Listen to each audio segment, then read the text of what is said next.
चलो anyways, complex number I think so आप लोग 11 12th में भी पढ़े हो, राइट? मेरे सिंपल से क्वेश्चंस है, कोई मुझे बोलेगा कितने टाइप्स ऑफ कॉम्प्लेक्स नंबर है?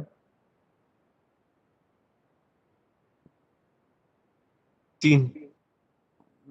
अभी कैसा है कि मैंने जब फर्स्ट लेसन सक्सेसिव डिफरेंशिएशन आप लोगों का लिया था, तब भी मैंने कॉम्प्लेक्स नंबर पढ़ाया था, बेसिक बैच में भी शायद कॉम्प्लेक्स नंबर लिया था, इसलिए जिन लोगों इन बहुत लोगों को पता भी होगा ये। Ishan, sir. Ishan, hello Ishan. Yes sir.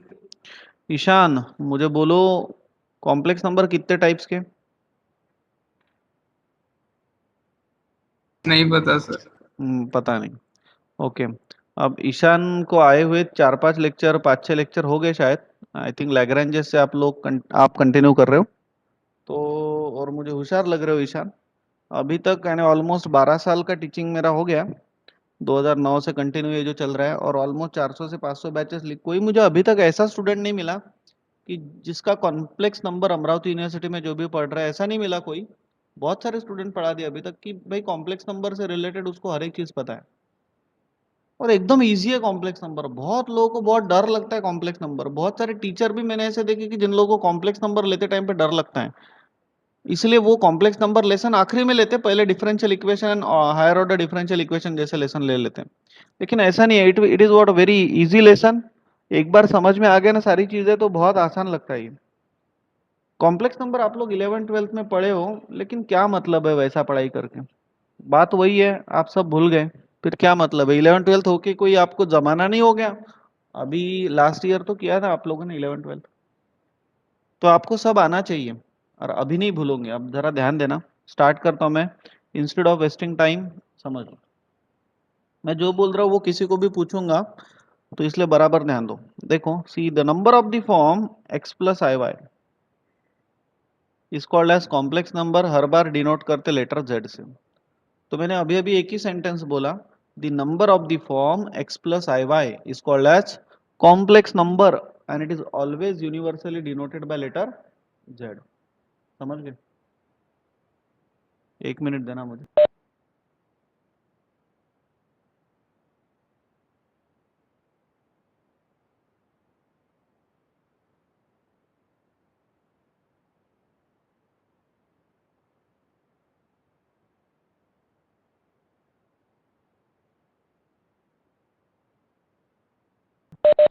हाँ, ओके। सो मैंने क्या बोला अभी अभी, the number of the form x plus I Y is called as complex number denoted by letter z। इसमें जो x है ना, x, इसको कहा जाता है रियल पार्ट। x का मतलब होता है रियल पार्ट ऑफ z। आप सभी लोगों को 10 मिनट में पूरा कॉम्प्लेक्स नंबर रिवाइज करते आना चाहिए आगे, तो इसलिए बराबर ध्यान दो। The number of the form x plus I Y is called as complex number denoted by letter z। x is called as real part, और जो y है उसको अपन बोलते हैं इमेजिनरी पार्ट। बराबर है, y is called as imaginary part of z। Real part को denote किया जाता है by letter real part of z यानी आर ई ऑफ z, और इमेजिनरी पार्ट को डिनोट किया जाता है आई एम ऑफ z। एक मैं एक छोटी सी चीज आप लोगों को बोलूंगा, यहाँ पे x और y ये जो दोनों भी नंबर्स है ना, ये रियल नंबर्स है। x और y both are real numbers, but x हो गया रियल पार्ट, और I Y complete term is the imaginary term. Only y is not a imaginary term, I Y complete term is the imaginary term, right? आगे बढ़ते हैं, और i का मतलब होता है इमेजिनरी कांस्टेंट, और ये जो इमेजिनरी कांस्टेंट है इसकी वैल्यू रहती है √-1। अब मेरी बात ध्यान से सुनना, आई स्क्वेयर तक सब लोगों को पता है, स्क्वेयर रूट का मैं स्क्वेयर करता हूँ, √-1 का अगर मैं स्क्वेयर करूंगा तो -1 स्क्वेयर रूट निकाल दो तो रेस टू 1/2 आएगा, और इसका स्क्वेयर 2 2 कैंसिल, लॉज ऑफ इंडासिस, तो बचा कौन? -1। यहां तक आप सभी लोगों को पता रहता है, इसके आगे का नहीं पता रहता। इसके आगे अगर मैं पूछूं i⁻² करोड़ कितना होता है, i⁻² 2 करोड़ कितना होता है, तो वो नहीं आता, वो भी आना चाहिए। आप ध्यान देना, एकदम आसान है। अगर आई क्यूब निकालना, आई क्यूब, तो आई क्यूब को मैं आई स्क्वायर इंटू आई लिख सकता हूँ क्या? अरे लिख सकता हूँ ना। No, what do mean by i square? I square यानी कितना होता है? -1, -1 इंटू आई यानी कितना आ गया? -i। समझ गए? अगर मुझे आई रेस टू द पावर 4 लिखना है तो आई रेस टू पावर 4 को मैं आई क्यूब इंटू आई लिख सकता हूँ क्या? लिख सकता हूँ। Laws of indices base same है, मल्टीप्लीकेशन में तो इंडासेस का addition. What do mean by i cube? I cube ये ऊपर ही तो नहीं करा, माइनस आई इंटू आई, यानी क्या क्या हो गया? माइनस आई स्क्वायर हो गया। सो माइनस आई स्क्वायर का मतलब -1, तो आंसर कितना आ गया? +1। समझे क्या? अगर मुझे आई रेस टू द पावर 5 निकालना है तो can I write it as i raise to the power 4 into I raise to 4 का मतलब 1 इंटू आई, यानी आंसर कितना आ गया? आई। वापस आई मिल गया, जिसकी वैल्यू आती है कितना? √-1। अगर आई रेस टू 6 लोगे तो वो -1 आएगा, आई रेस टू 7 माइनस आएगा, आई रेस टू 8 1 आएगा, आई रेस टू 9 आएगा, है ना? 10 11 12 13 14, बस sequence is getting repeated now. बार बार वही सारी चीजें अब रिपीट होंगी। अब मेरी बात ध्यान से सुनना, मैंने अभी अभी क्या क्या बोला। पहला सेंटेंस मैंने आप लोग को ये बोला, the number of the form x plus I Y is called as complex number denoted by letter z। ये जो कॉम्प्लेक्स नंबर आप लोगों ने लिखा, जरा इसको डेफिनेशन को मॉडिफाई करता, this form of complex number is called as Cartesian और रेक्टेंगुलर, कार्टेशियन और rectangular form of complex number. कौन सा फॉर्म? कार्टेशियन और रेक्टेंगुलर फॉर्म। और इसका जो कॉन्जुगेट रहता है उसको अपन डिनोट करते लेटर z बार से, और ये रहता है x minus i y. Now why this is called as Cartesian और रेक्टेंगुलर फॉर्म? जैसे कि यानी दुनिया में कई सारी चीजें जो भी है उनके प्रॉपर शेप्स हैं। जैसे कि आप लोग अभी मोबाइल के ऊपर लेक्चर देख रहे हो, तो मोबाइल की जो ज्योमेट्री है, मोबाइल को ऐसा आपके घर पे कोई ना कोई एक आधा कॉर्नर होगा, कॉर्नर, वो कॉर्नर पे जाके रखो मोबाइल को, तो एक एक्सिस ऊपर जा रही है, एक एक्सिस इधर जा रही है और एक एक्सिस इधर जा रही है, ऐसे 3 एक्सिस वो मोबाइल को जोड़ रहे हैं। यहाँ पे आप लोगों ने मोबाइल रखा है जो भी कॉर्नर पे। So mobile is a 3 dimensional geometry, but वो मोबाइल को 3 एक्सिस जो जुड़ रही है, वो 3 एक्सिस है x y and z axis. और मोबाइल का जो शेप है ना, only because of straight axis, x axis y axis z axis, only because of the straight axis, उसका जो शेप बन रहा है वो रेक्टेंगुलर बन रहा है। और रेक्टेंगुलर जो कोऑर्डिनेट्स है वो है x y and z coordinates 3 dimension में, जिसको ये अपन कार्टेशियन कोऑर्डिनेट्स भी कहते हैं। अगर वही आप लोग घर का सिलेंडर ले लो, सिलेंडर, घर में स्टील के डब्बे होंगे वो ले लो, पेन ले लो, पेन, पानी की बोतल ले लो, है ना? ये जो शेप्स है, ये शेप्स आपको ऐसे दिखाई देते होंगे, बराबर है ना? ये shapes, this shapes are nothing but called as, पहला मैंने एग्जांपल दिया आपको मोबाइल का, मोबाइल ले लो, डस्टर ले लो और कोई भी चीज ले लो। दूसरा एग्जांपल ये हो गया रेक्टेंगुलर सिस्टम, यहाँ पे 3 वेरिएबल एक्स वाई जेड। ये जो है this is system called as cylindrical, यहाँ पे जो 3 वेरिएबल है, एक तो जेड एक्सिस है, ये शेप को एक जेड एक्सिस है लाइक दिस वे, और ये जो ऊपर से देखो और नीचे से देखो तो ये सर्कुलर शेप दिखाई दे रहा है। तो यहाँ पे 2 वेरिएबल जुड़ते हैं, आर और थीटा, रेडियस और उसका एंगल। तो यहाँ पे 3 वेरिएबल जुड़ते हैं, आर थीटा और जेड। ये हो गया सिलेंड्रिकल शेप। और वही अगर आप लोग बॉल लेते हो तो बॉल, बॉल कंसिडर करते हो, तो बॉल का जो शेप है वो 2 डायमेंशन में तो मैं ड्रॉ नहीं कर पाऊंगा, लेकिन इमेजिन करो बॉल, वहां पे 3 कोऑर्डिनेट जुड़ते हैं, आर थीटा और phi, called as spherical coordinate system. अपने को कॉम्प्लेक्स नंबर के अंदर 3 डायमेंशन के ऊपर डील नहीं करना है, 2 डायमेंशन के ऊपर डील करना है। और 2 डायमेंशन में 2 ही कोऑर्डिनेट सिस्टम है, पहली आती है कार्टेशियन और rectangular, that is x and y, और दूसरा आता है पोलर, जिसके अंदर आएगा आर और थीटा। और 3 डायमेंशन में 3 कोऑर्डिनेट सिस्टम। समझ गए? आगे बढ़ते हैं। तो why this form is called as Cartesian और रेक्टेंगुलर, ये क्लियर हो गया। तो अभी मैं वापस से एक बार आप लोगों को रिवाइज करके देता हूँ। The number of the form x plus I Y is called as complex number in Cartesian और rectangular form denoted by letter z, thus mathematically z equals to x plus iy, where x is called as real part and y is called as imaginary part denoted by re of z and im of z, and I is called as imaginary constant. I की value आती है √-1। अब मेरे साथ में बोलो, please आप लोग भी मुंह से आवाज निकालो, माइक्रोफोन ऑन मत करना। प्लीज आप लोग बोलो मेरे साथ। आई की value under root minus one, बोलो जोर से बोलो। हाँ, आई की value under root minus one, I square minus one, I cube minus I raise to four one, I raise to five I. कोई सुनेगा नहीं मेरा कि मैं बोल रहा हूँ कि आप लोग भी बोलो तो बोलो। वो दो चार लोग ही बोल रहे होंगे, आउट ऑफ कितने लोग हैं? 41 लोग। तो अब मैं बोलता हूँ, अगर बोला नहीं तो श्राप लगेगा, आधे मार्क्स से पेपर बैक आएगा। तो प्लीज मेरे साथ में बोलो अभी। मेरा श्राप लगता है ना, दिल से पढ़ाता हूँ। I equals to under root minus one, बोलो मेरे साथ में, बोलो आप लोग घर पे। I equals to under root minus one, I square minus one, I cube minus I raise to the power four one, I raise to the power five I. बोलो। और आई का मतलब under root minus one, I square minus one, I cube minus I raise to the power four one, I raise to the power five i. Sequence is getting repeated now, बराबर है। तो उसके बाद के आप लोगों को ऑटोमेटिक आ जाएंगे। जैसा कि x का डेरिवेटिव कितना होता है 1, एक्स स्क्वायर कितना होता है 2x, साइन x का डेरिवेटिव कितना होता है cos x, cos x का डेरिवेटिव कितना होता है माइनस साइन x। ये आप लोग अभी सोचते क्या? आप नींद में भी होंगे तो भी आप लोगों को कोई पूछ लेता है व्हाट इज साइन x का डेरिवेटिव, आपके मुंह से ऑटोमेटिक निकलता cos x। वैसा ही कॉम्प्लेक्स का ये बेसिक है। कोई आपको पूछे बीच में ही what is I cube minus I raise to four one, I raise to five I, what is I raise to 50 sir minus one, what is I raise to 100 sir one, what is I raise to crore sir one. ऐसा आना चाहिए। ये ऐसा तभी आएगा जब आप लोग ये रोज रोज इसको बोलोगे। तो आगे बढ़ते हैं, आगे का भी प्रूफ देता हूं।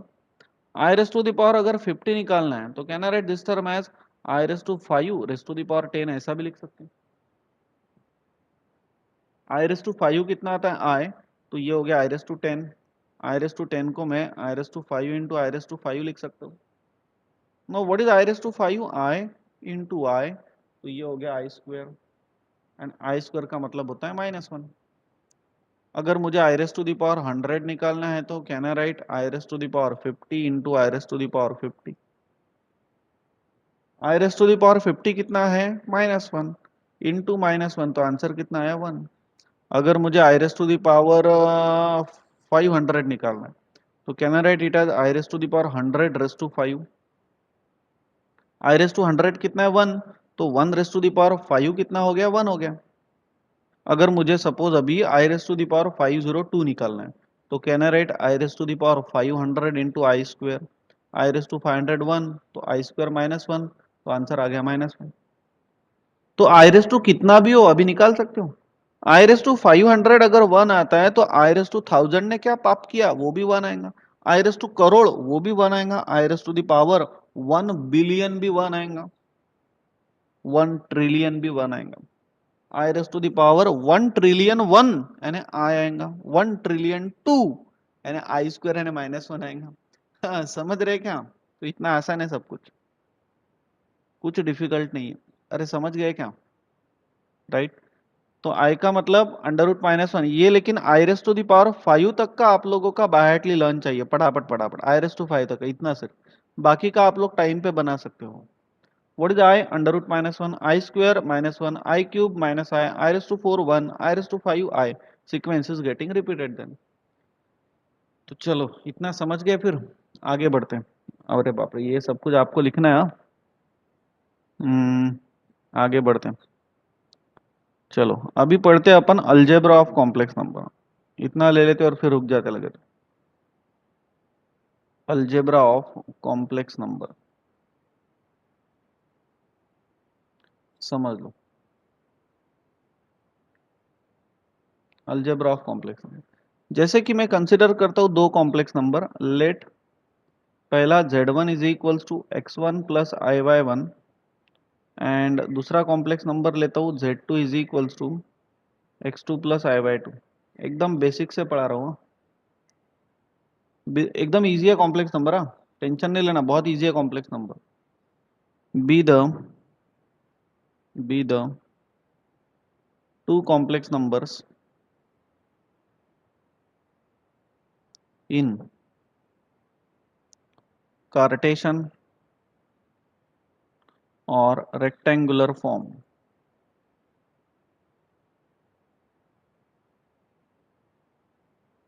तो पहला पॉइंट अपन डील करते हैं जैसे कि equality. First point is equality. ये जो दो कॉम्प्लेक्स नंबर है ना Z1 और Z2, ये दो कॉम्प्लेक्स नंबर इक्वल कब रहेंगे? Z1 इक्वल्स टू Z2 कब रहेंगे? वेरी सिंपल, वेरी सिंपल, जब उनके रियल पार्ट सेम रहेंगे एंड जब उनकी इमेजिनरी पार्ट सेम रहेंगे तब we can say Z1 equals to Z2 रहेगा। दो कॉम्प्लेक्स नंबर इक्वल तभी रहेंगे जब उनके रियल पार्ट इक्वल रहेंगे और इमेजिनरी पार्ट इक्वल रहेंगे। क्या है इसमें? कुछ भी तो नहीं। Second point, addition. दो कॉम्प्लेक्स नंबर का एडिशन करते हैं, Z1 plus Z2। What is Z1? Z1 is x1 plus i/1 and Z2 is x2 plus i/2। मेरी बात ध्यान से सुनना। आप लोग पर्टिकुलर कॉम्प्लेक्स नंबर के ऊपर कोई भी ऑपरेशन परफॉर्म करो, कोई भी है ना, कोई भी एडिशन करो, सब्सट्रैक्शन करो, मल्टीप्लिकेशन करो, डिवीजन करो, लॉगरिथम करो, जो करना है करो, कोई भी ऑपरेशन परफॉर्म करो, output must be a complex number, that's it. तो अगर मैं एडिशन करता हूं तो can I write this term as x1 plus x2? लिख सकता हूं ऐसा। प्लस ये टर्म और ये टर्म, ये दोनों में से मैं अगर i कॉमन ले लूं तो अंदर कौन आएगा? y1 plus y2, isn't it? तो ये हो गया capital X, suppose i into ये हो गया कैपिटल Y। अरे तो बन गया ना कॉम्प्लेक्स नंबर।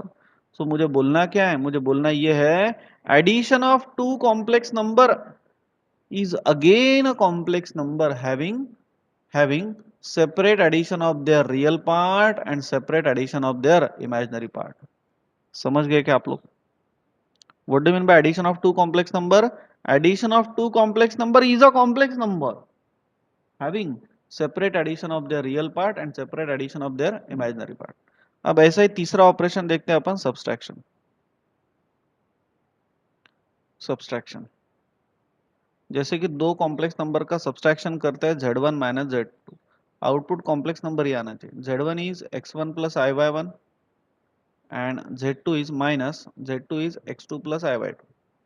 अगर सब्सट्रैक्शन किया तो बराबर देखो क्या हो जाएगा, ये हो जाएगा x1 माइनस x2, समझ गए? और i/1 माइनस i/2 में से अगर मैं i कॉमन ले लेता हूं तो ये आएगा y1 माइनस y2। तो ये अगेन कौन मिल गया? Complex number. So subtraction of two complex number is again a complex number having separate a subtraction of their real part and separate subtraction of their real part। बीच में minus नहीं है, बीच में plus है, be careful. समझ गए? आगे बढ़ते हैं, चौथा पॉइंट देखते हैं। Fourth point, multiplication.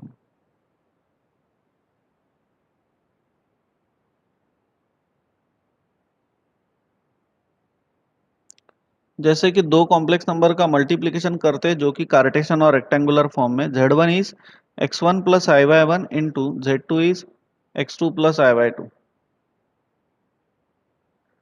चलो दो कॉम्प्लेक्स नंबर का मल्टीप्लिकेशन करते तो पहले x1 से ये पूरे इसको मल्टीप्लाई करते और बाद में i/1 से पूरे टर्म को मल्टीप्लाई करते। सो x1 इंटू x2 प्लस, है ना, x1 इंटू x2, अब x1 into this term, so plus i into x1 into y2 plus अब i/1 into x2, i into y1 into x2 plus अब i/1 into i/2 यानी I square into y1 into y2। समझ गए? That's it. तो real part अब देखो कौन कौन है, x1 इंटू x2, ये रियल पार्ट है, और ये आखिरी जो टर्म है ना इसके अंदर आई स्क्वायर आ रहा है, आई स्क्वायर का मतलब होता है -1, so minus y1 into y2, इतना हो गया रियल पार्ट। प्लस ये दो टर्म में से मैं i कॉमन लूंगा तो x1 into y2 plus y1 into x2, ये हो गया imaginary term. So this is real part and this one is imaginary part. So multiplication of two complex number is again a complex number having this is their real part and this is their imaginary part. समझे क्या आप लोग multiplication? सब कुछ आसान है, जैसा जैसा मैं आपको आगे लेके जा रहा हूँ बस वैसा वैसा जाओ, कभी भूलोगे नहीं है। चलो आगे बढ़ते हैं। अब ये जो topic algebra of complex number अपन पढ़ रहे हैं ना, ये जिसके लिए मैं आप लोगों को पढ़ा रहा हूँ वो आ गया, and this is nothing but what, division of two complex number. ये एक कंसेप्ट मुझे आपका क्लियर करना है, डिवीजन। इसीलिए मैं आप लोगों को ये पढ़ा रहा हूँ। ये जो इंजीनियरिंग मैथमेटिक्स है, अप्लाइड इंजीनियरिंग मैथमेटिक्स है, मैं इसकी इतने सारे एप्लीकेशंस आप लोगों को बोल सकता हूँ, whether they are daily life application, whether they are technical application. इतने सारे एग्जांपल्स हैं कि मैं थकूंगा ही नहीं, बोलते रहूंगा बोलते रहूंगा बोलते रहूंगा। इतने नंबर ऑफ एग्जांपल्स हैं। इसीलिए आगे चल के आप लोग जो भी सब्जेक्ट पढ़ने वाले हो, जितने भी, वो ऑलमोस्ट सब्जेक्ट में जब मैथमेटिक्स कहीं पे भी घुस जाता है ना, तो वो बातें मोस्ट ऑफ द टीचर लोगों के लिए, जैसे कि फिजिक्स के अंदर मैथमेटिकल एक आधा कंसेप्ट आ जाता है। जैसे कि ग्रेविटेशन लेसन, आपका फिजिक्स का पहला circular motion, gravitation, rotational motion, oscillation, है ना, elasticity, wave motion, stationary wave, kinetic theory of gases, radiation, उधर इलेक्ट्रोस्टैटिक्स, मैग्नेटोस्टैटिक्स, करंट इलेक्ट्रिसिटी, है ना, इलेक्ट्रोमैग्नेटिज्म। अरे ये सब कुछ जब आप पढ़ते हो, सादा ग्रेविटेशन लिया तो उधर डिफरेंशियल इक्वेशन लगता है, कौन सा, लीनियर डिफरेंशियल इक्वेशन। तो ऐसी जो चीजें आप लोग पढ़ते हो ना, तो लीनियर डिफरेंशियल इक्वेशन, जैसे कि d two omega upon d x square plus, sorry, gamma लिखते हो आप लोग यहाँ पे, d two gamma upon d x square plus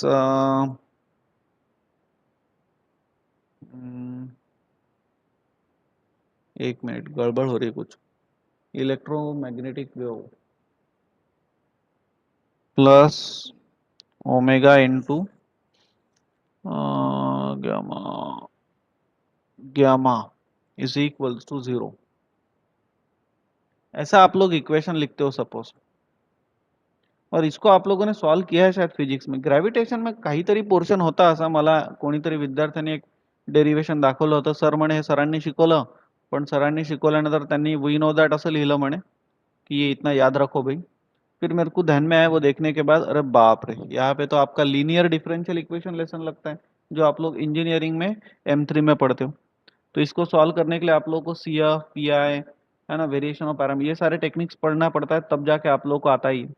तो हर एक जगह पे ऐसे लिंक है। हाँ, अब फिजिक्स का बड़ा भाई बोले तो आप लोग EMF सब्जेक्ट पढ़ोगे, इलेक्ट्रिकल इंजीनियरिंग पढ़ोगे, धीरे धीरे और UHF आएगा, राइट।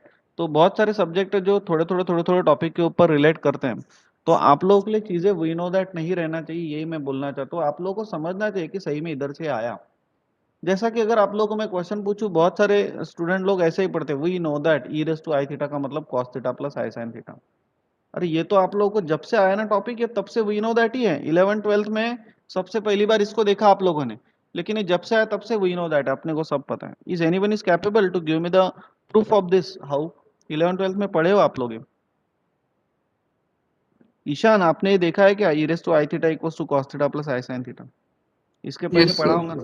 पढ़ा है ना? Yes, sir. लेकिन याद आता क्या कि कोई टीचर ने आपको ये पढ़ाया, इसका प्रूफ वगैरह दिया, ऐसा याद आता क्या? Nice, sir. नहीं, क्योंकि अब मैं सही हूँ फिर। हाँ,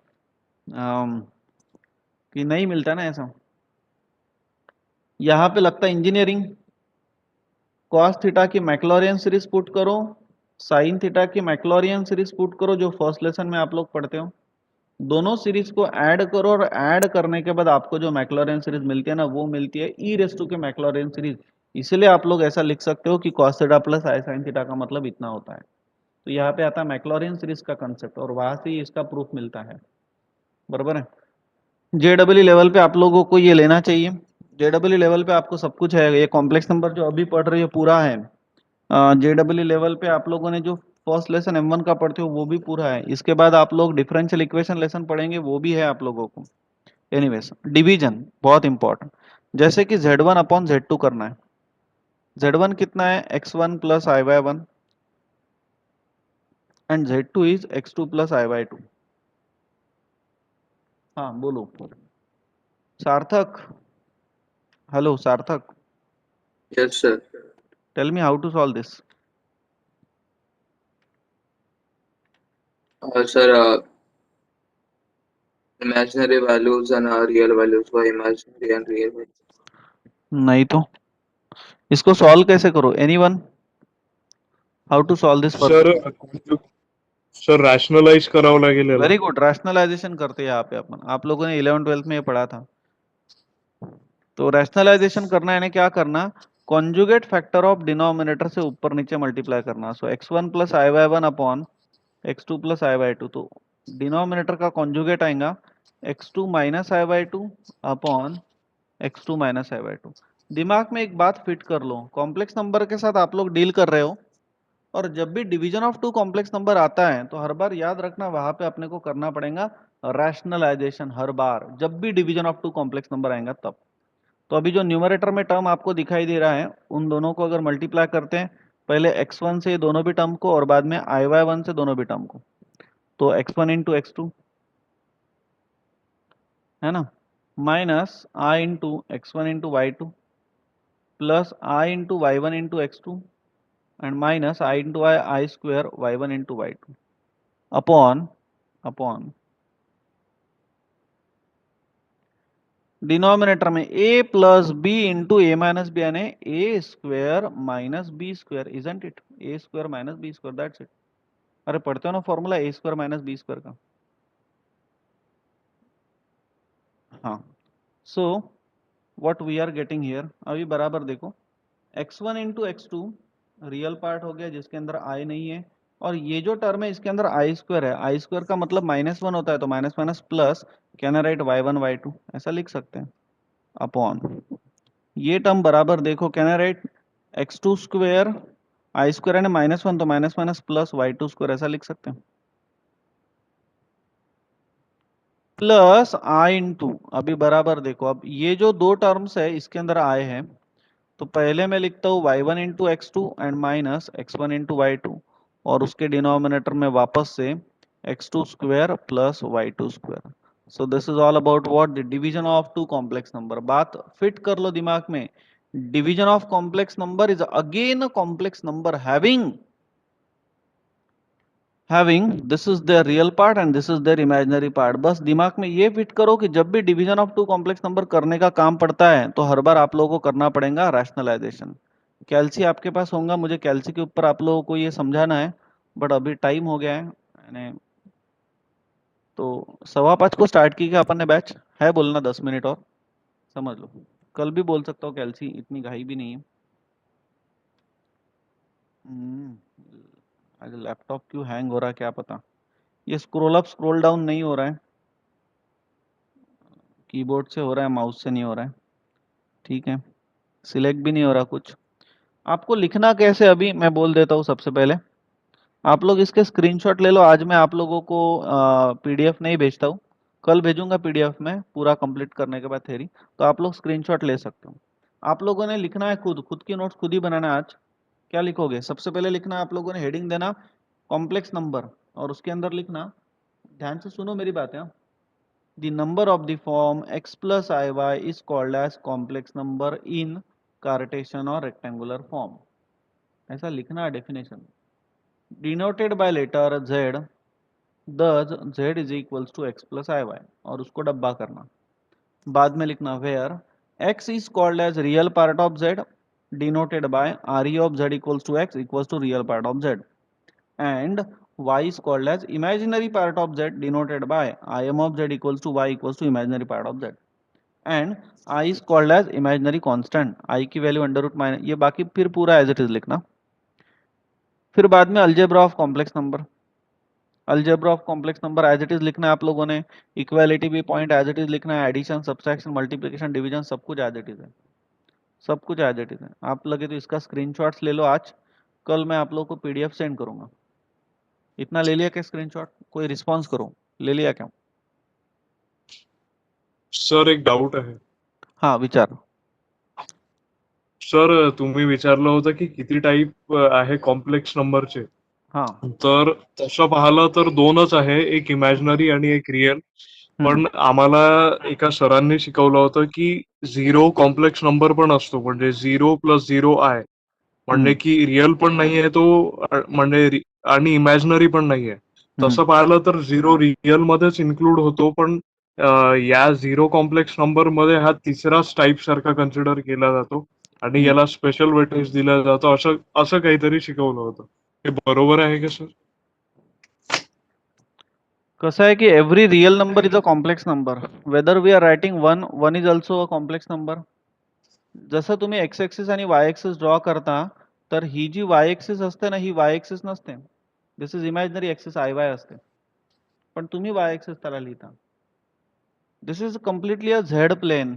झेड प्लेन म्हणजेच एक्स वाय प्लेन, राईट. तुम्ही आता वेगवेगळे प्लेन घेऊ शकता. आता तुझा क्वेश्चन आहे की 0 + 0 आहे.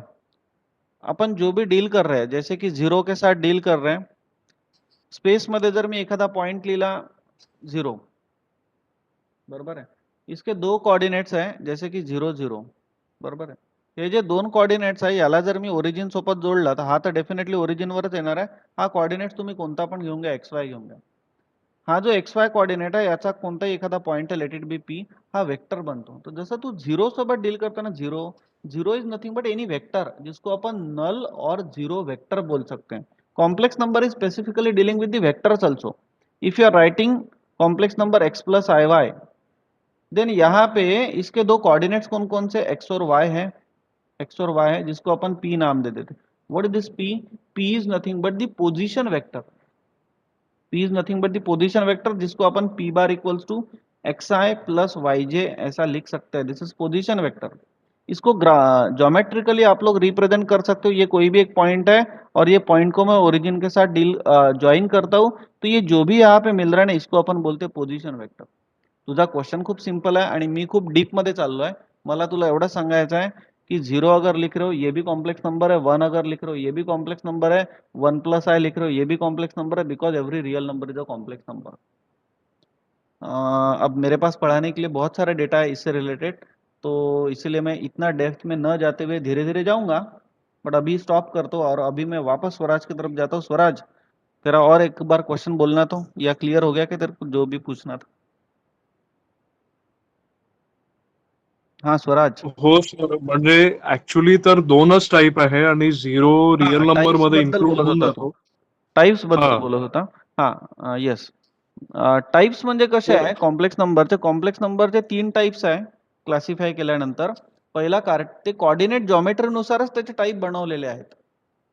अपन जो कॉम्प्लेक्स अच्छा. नंबर डील कर रहे हैं, वो डील कर रहे हैं 2 डायमेंशनल ज्योमेट्री में. जैसे कि एक्स एंड वाई दो ही कोऑर्डिनेट्स है ना, दो कोऑर्डिनेट्स होने के कारण it will be what, 2 dimensional coordinate system. 2 dimension में दो ही कोऑर्डिनेट सिस्टम है. पहला जो कोऑर्डिनेट सिस्टम है वो है रेक्टेंगुलर और दूसरा है पोलर. म्हणून कॉम्प्लेक्स नंबर एक रेक्टेंगुलर कोऑर्डिनेट सिस्टमचा असेल आणि एक पोलरचा असेल. Isn't it? असे दोनच कॉम्प्लेक्स नंबर असतील. बट आता मी हे तुम्हाला उद्या शिकवणार आहे, पण ठीक है, अब आप क्वेश्चन पूछ रहे हो इसलिए मैं बोल देता हूँ. पहला कॉम्प्लेक्स नंबर है z = x + iy, और दूसरा कॉम्प्लेक्स नंबर आप लोगों ने 11th-12th में, कल ये बातें मैं प्रूव करके देने वाला हूँ, लेकिन अभी फिलहाल के लिए 11th-12th में once again we know that, अपने को सब पता है. इंटीग्रेशन में आप लोग पुट करते थे x = r cos थीटा और y के जगह पे रखते थे r sin थीटा. बहुत बार सब्स्टिट्यूशन करते थे. तो यहां से मैं अगर, एक मिनट, यहां से अगर मैं r कॉमन लेता हूं तो ये बन जाएगा कौन, cos theta + i sin theta. ये बन गया आपका second form of complex number, that is polar form. अभी अभी मैंने बोला था आप लोगों को, तो यही दो बेसिक्स फॉर्म्स है अभी अभी. लेकिन ये बोला था कि cos theta + i sin theta का मतलब होता है e⁻i थीटा. तो z = r × e⁻i थीटा, ये बन गया तीसरा form of complex number, that is exponential form. ऐसे बेसिक 3 है, बट वैसे 2 ही है. एक है कार्टेशियन फॉर्म और दूसरा पोलर फॉर्म. सो r × e⁻i थीटा ये अपन ने इसके ऊपर से, एक फॉर्मूले के ऊपर से क्रिएट किया, और जिसको अपन exponential form of complex number नाम दे रहे हैं. अब इसके भी अंदर घुसता मैं, ये जो z है ना, z कॉम्प्लेक्स नंबर, ये z बोले तो क्या चीज है, कंप्यूटर अपना वर्क कैसा करता है. कंप्यूटर को जो मैं भाषा बोल रहा हूँ वो थोड़ी ना समझता है. कंप्यूटर को 0 and 1 ऐसे ही समझता है. ये 0 and 1 कौन कन्वर्ट करता है, analogue to digital converter convert करता है. अपन जो बोल रहे हैं, मैं जो बोल रहा हूँ, ये एनालॉग हो गया. ये विथ रिस्पेक्ट टू टाइम हर एक जगह पे, हर एक इंस्टेंसेस के लिए डिफाइन है. लेकिन कंप्यूटर इतना सारा नहीं लेता सिग्नल. अगर इतना सारा वो सिग्नल पूरा का पूरा अगर लेते बैठा ना, तो उधर बुमराह अगर बॉलिंग कर रहा है तो बुमराह पहला बॉल डालेगा, और पहला बॉल जब उसने डाला, पहला बॉल उसने अगर 4:30 बजे डाला ना, तो अपने को टेलीविजन पे वो बॉल दिखेगा 5:30 बजे. इतना ज्यादा बड़ा डिले आएगा. मैच खत्म हो जाएंगी, उधर नागपुर में अगर मैच चल रहे तो खत्म हो जाएंगी, और दूसरे दिन अपने को पता चला और इंडिया जीत गया. टीव्ही पे इतना, इसलिए इतना डिले, वो धीरे धीरे पहिल्या जमान्याचे जे टेलिव्हिजन्स होते ते बंद केल्यानंतर ते हळूहळू हळूहळू बंद व्हायचे, एक डॉट यायचा आणि मग बंद होऊन जायचे. अभी जमाना बदल गया.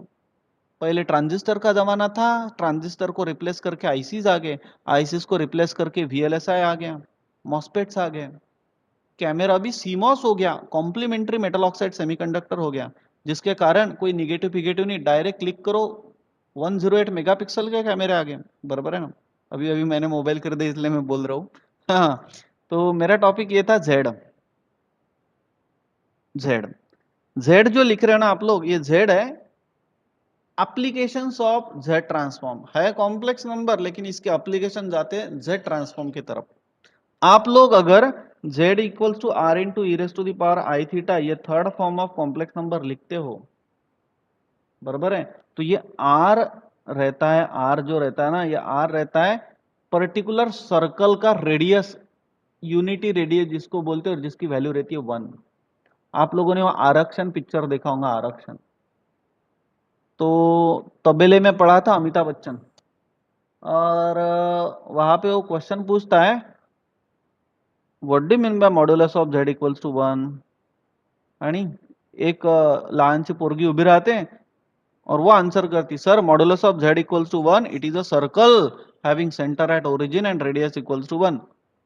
अपने इधर के स्टूडेंट को पूछो तो आता ही नहीं. हाँ, बात अलग होंगी कि वो लड़की को पहले बोल दिया होगा कि तूने खड़ा रहना है और तूने बोलना है ये सर्कल है, इसका सेंटर ओरिजिन है और रेडियस 1 है. हाँ, बराबर है कि नहीं. तो इस बहुत सारे एप्लीकेशन है हर एक चीज के. ये जेड अगर लिख रहे हो तो ये जेड एप्लीकेशन है जेड ट्रांसफॉर्म का. जेड ट्रांसफॉर्म म्हणजे काय? जेड ट्रांसफॉर्म पढ़ने के लिए आप लोगों को, जैसा बहुत डिटेल में जाता है, इसलिए आप लोगों को पहले थोड़ा थोड़ा पढ़ना पड़ेगा सब कुछ ये, और तब जाके आपको आएगा. इसलिए तो मैं बोलता हूँ आपको जेडब्ल्यू डायरेक्ट मत खाओ, पहले 11-12 पढ़ो, बाद में जेडब्ल्यू खाओ. वैसे ही पहले इंजीनियरिंग खाओ और बाद में कॉम्पिटिटिव एग्जाम खाओ. लेकिन अब पूछ रहा है तो मैं बोल रहा हूँ, होप सो आपको थोड़ा समझ रहा होगा. जेड का मतलब होता है जेड ट्रांसफॉर्म. एक्चुअली जो जेड ट्रांसफॉर्म रहता है वो कन्वर्ट करता है टाइम डोमेन सिग्नल को फ्रीक्वेंसी डोमेन सिग्नल में. मैंने कल परसों वो अपना वेबिनार जो हुआ था उसमें लैपलास ट्रांसफॉर्म बोला था. लैपलास ट्रांसफॉर्म काम करता है कंटिन्यूअस टाइम डोमेन सिग्नल में. कंटिन्यूअस म्हणजे इंटिग्रेशन.